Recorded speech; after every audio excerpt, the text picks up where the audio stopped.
তো আশা তুমি গাছ কি র এ জীবন দিলাম ও দুনিয়াতে রেন হয়েছি গা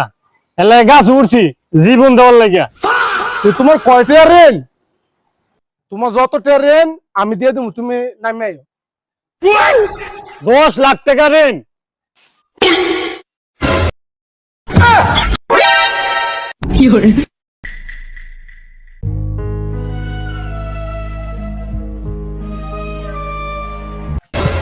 bonk, 10 লাখ টাকার কথা হইলে মরে আছো গা হ্যাঁ बैगन এ আসাদ কিরে সালিবাস কি লিগা কিছে গাছ উড়ছি মরে যেতাম গাবিল্লা অনেক রফিকে কইতাছে কে লাগা রে এরপরে আমি কয় আমি দেনা আছি অনেক দেনার কারণে হইলে আমি দেনা দিয়ে দিই মনে অনেক কয়টা এই কথা কোন আমি 10 লাখ টাকার কথা কোন হ্যাঁ হার্ট করে মরে গেছে গা। ও তাই নাকি ভালো ভালো কিরে হ্যাঁ মরে থাকা আলি দে अरे बचा ले